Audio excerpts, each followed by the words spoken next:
Hello, friends. This is Dave Hurwitz, executive editor at ClassicsToday.com, here with three musical homonyms. What is a musical homonym?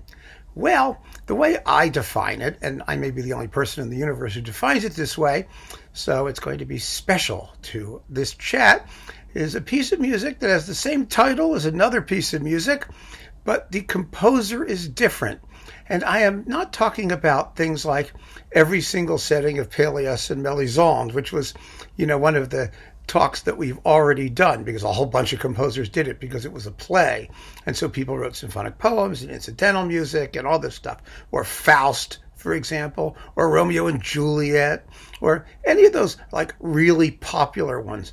I'm thinking of three homonyms that are a little bit more off the beaten path, just because I think they're unusual, and I think it's fun that you find two things that have the same title, even though they really have nothing otherwise in common with each other, and the composers had nothing in common with each other. So here they are, and I think hopefully you will find some of these intriguing and worth exploring on your own, and I have musical examples of all three, so we'll be able to get right to it. First is Francesca da Rimini. Now, we all know Francesca da Rimini. It's a tone poem by Tchaikovsky, right? Well, it's also a tone poem by Arthur Foote. Yes, the inevitable Arthur Foote.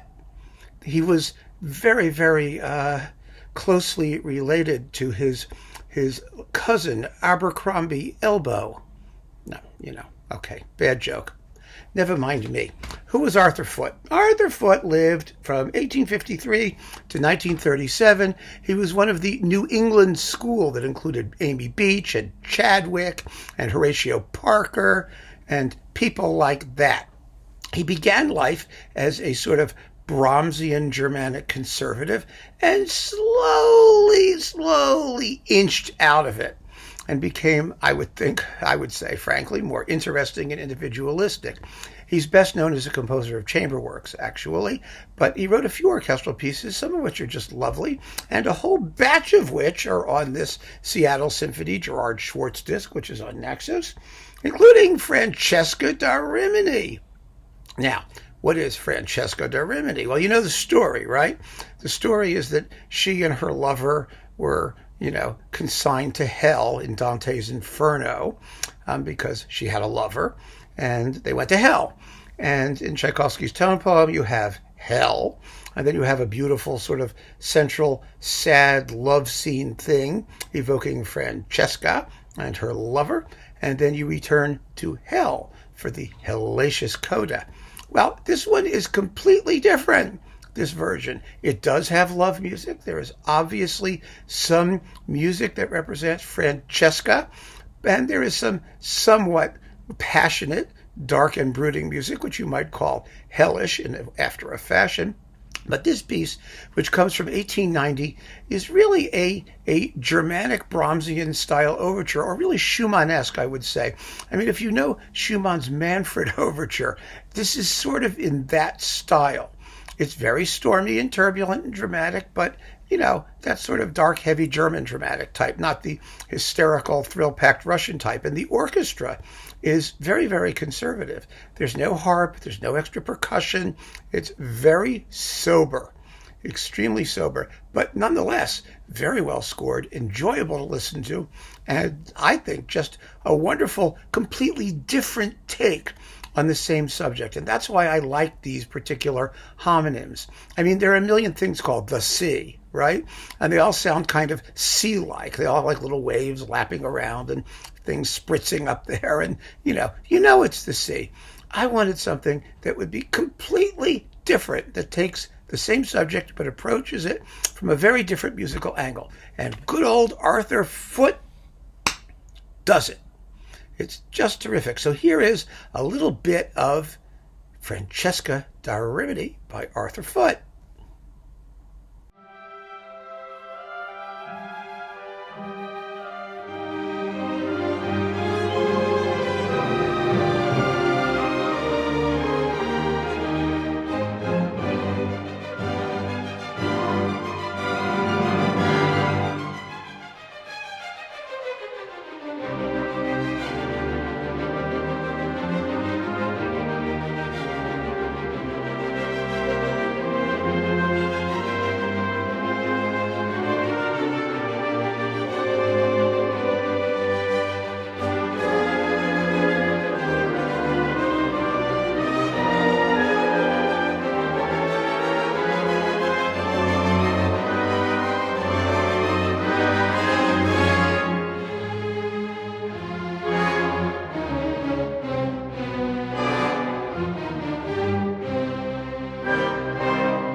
sure ain't Tchaikovsky, is it? I thought you'd get a kick out of this. Also on this disc, by the way, is, there's some short pieces, an air, a gavotte. Then there's 4 character pieces after the Rubaiyat of Omar Khayyam. Shades of Granville Bantock, right? Well, not necessarily, because as far as I know, Arthur Foote had never visited the planet Baxia and its moon Bantokia. So no, it doesn't sound anything like Granville Bantock. But Foote did sort of free himself of all of the Germanic appurtenances, at least enough to start using a harp and percussion and exotic modes. And, he grew up a bit as a composer, and that's a good thing. And the other thing you get on this disc is the Suite in E major for strings, which could have gone in my talk about romantic works for string orchestra had it been better known.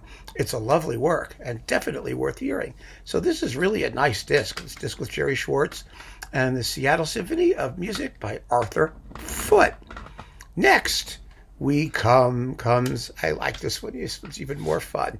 We get Seadrift, not by Delius, but by John Alden Carpenter. Now, as you may know, Seadrift is part of Walt Whitman's C section from his big collection, Leaves of Grass.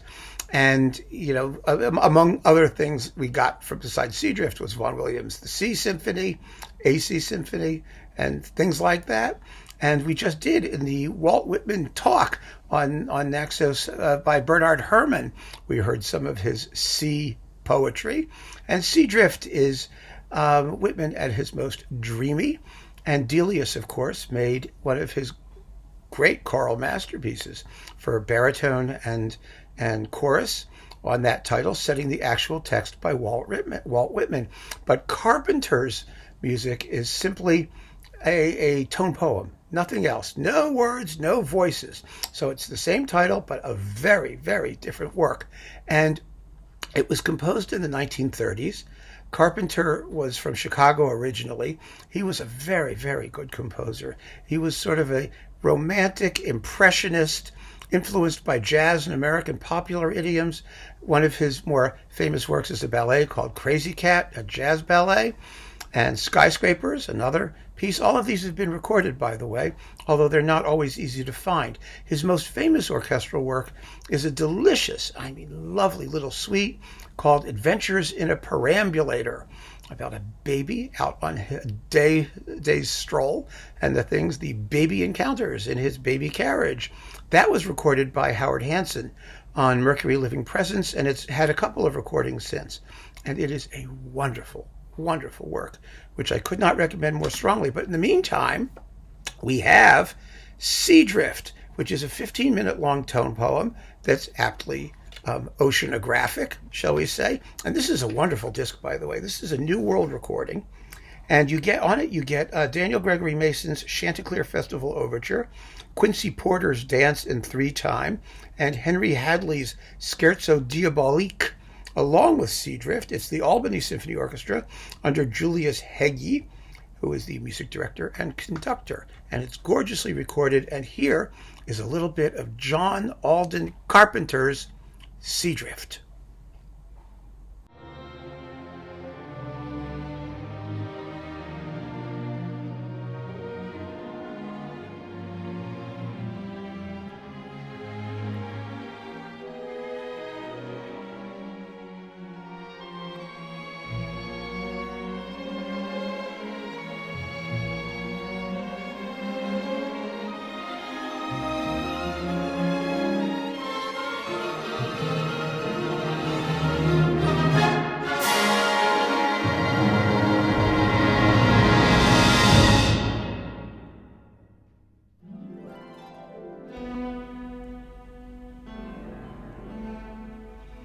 Totally different from Delius.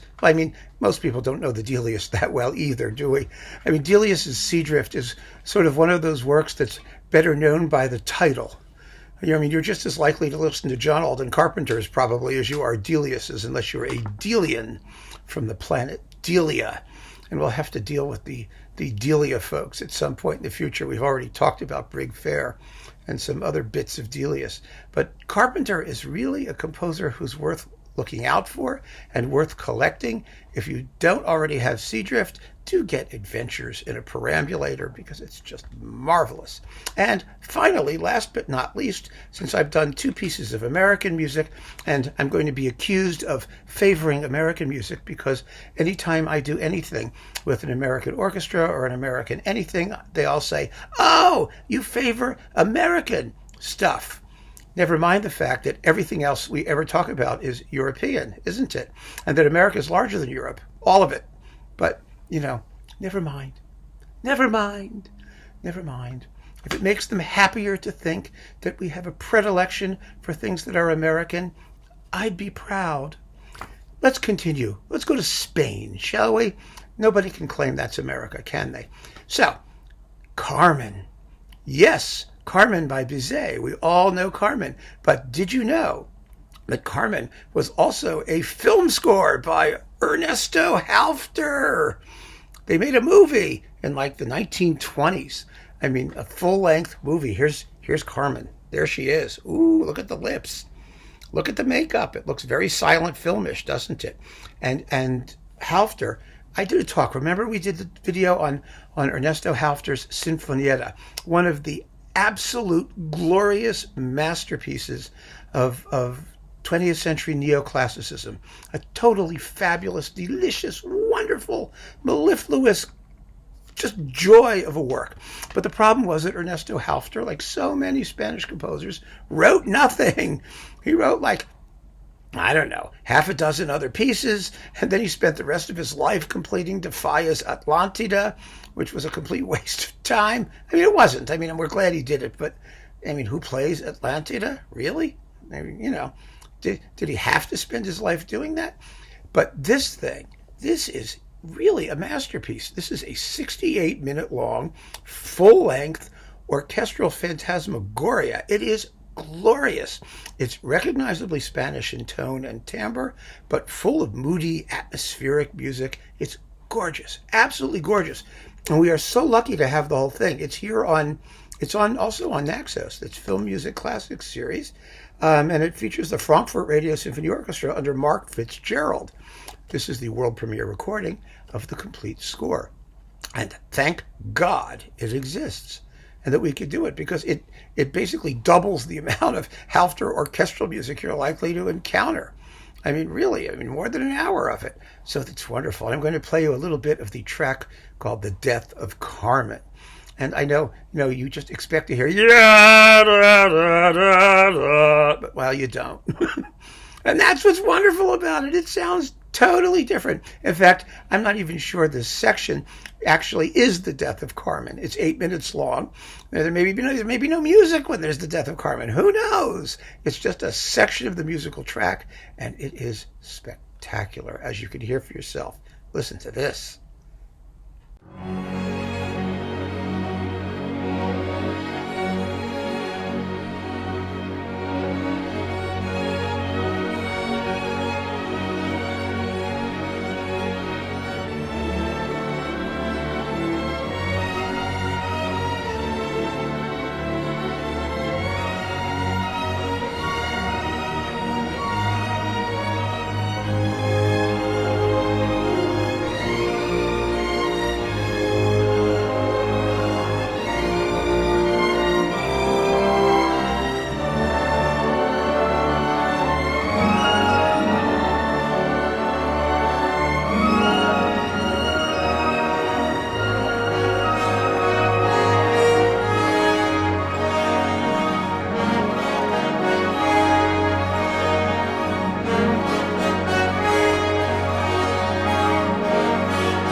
just makes you want to rush out and listen to the whole thing, doesn't it?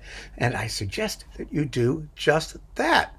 So these were just 3 musical homonyms that I came across browsing through my collection because I thought that they were intriguing and quirky and different enough that they wouldn't be things that would immediately come to mind. And, maybe we'll do more of these. If you find it interesting, there's lots of them. I mean, there's lots of these things hanging out there. But I do want to make sure that the ones that we pick and discuss are ones that are really, really interesting, worth your time and attention, and not stuff that you would just find in the normal course of business.